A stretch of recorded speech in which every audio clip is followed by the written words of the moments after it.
नमस्कार। अभी आप देख रहे हैं खबर चक्र। ईसा मसीह ने मानव जाति के पापों की क्षमा और ईश्वर से सुलह कराने के लिए स्वयं को एक छुड़ौती बलिदान के रूप में अर्पित किया। उन्होंने अपनी मर्जी से शारीरिक और मानसिक कष्ट सहे और अंततः रोम के सैनिकों द्वारा झूठे इल्जाम लगाकर उन्हें क्रूस पर कीलों से ठोककर प्राण त्यागने के लिए मजबूर किया गया। यीशु ने अपनी मृत्यु के समय भी अपने हत्यारों के लिए प्रार्थना की, हे पिता, इन्हें क्षमा कर, क्योंकि ये नहीं जानते कि क्या कर रहे हैं। इस बलिदान को ईसाई धर्म में गुड फ्राइडे के रूप में मनाया जाता है। यूदस को भी वह जगह मालूम थी, क्योंकि ईसा अक्सर अपने शिष्यों के साथ वहां जाया करते थे। इसलिए यूदस पलटन और महायाजकों तथा फरीसियों के भेजे हुए प्यादों के साथ वहां आ पहुंचा। वे लोग लालटेन, मशालें और हथियार लिए थे। ईसा यह जानकर कि मुझ पर क्या क्या बीतेगी, आगे बढ़े और उनसे बोले, किसे ढूंढते हो? उन्होंने उत्तर दिया, ईसा नासरी को। ईसा ने उनसे कहा, मैं वही हूँ। वहाँ उनका विश्वासघाती यूदस भी उन लोगों के साथ खड़ा था। जब ईसा ने उनसे कहा, मैं वही हूँ, तो वे पीछे हटकर भूमि पर गिर पड़े। ईसा ने उससे फिर पूछा, किसे ढूंढते हो? वे बोले, ईसा नासरी को। इस पर ईसा ने कहा, मैं तुम लोगों से कह चुका हूँ कि मैं वही हूँ। यदि तुम मुझे ढूंढते हो तो इन्हें जाने दो। यह इसलिए हुआ कि उनका यह कथन पूरा हो जाए, तूने मुझको जिन्हें सौंपा, मैंने उनमें से एक का भी सर्वनाश नहीं होने दिया। उस समय सिमोन पतरस ने अपनी तलवार खींच ली और प्रधान याजक के नौकर पर चलाकर उसका दाहिना कान उड़ा दिया। उस नौकर का नाम मालकुस था।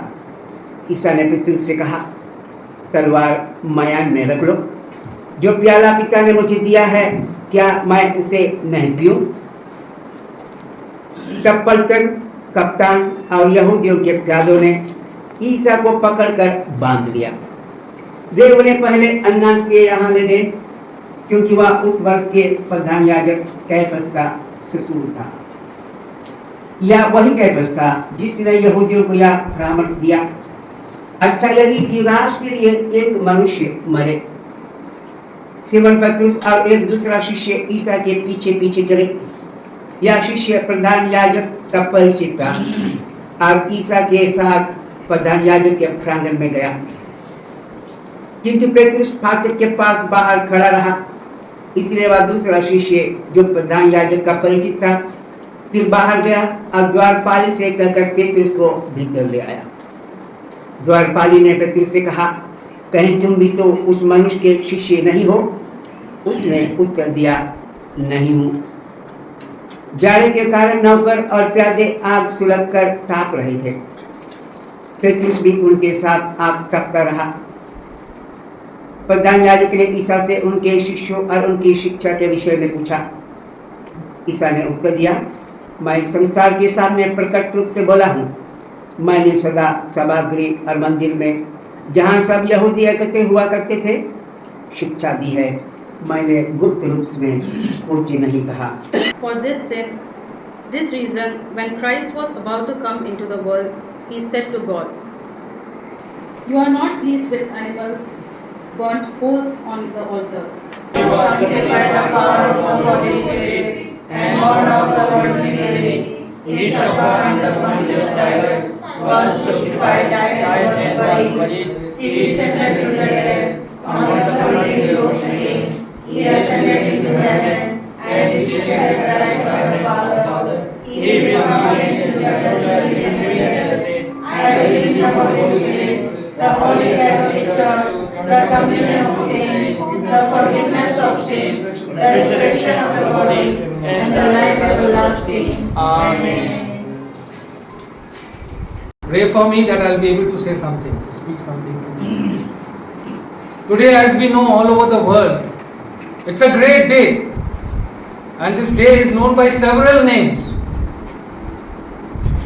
There are several names to be called, not only Good Friday, but it is also known by other names. Has your kingdom Jesus has the power to save. This teaches that salvation is not by works but by faith. Jesus replied, "Truly I tell you, today you will be with me in paradise." Notice three powerful truths in this statement. The first one is assurance. Truly I tell you, Jesus is certainly our salvation is Christ, is not doubtful, it is sure. Second, you see the immediate, the today, the salvation is immediate. The moment we believe, we receive the eternal life.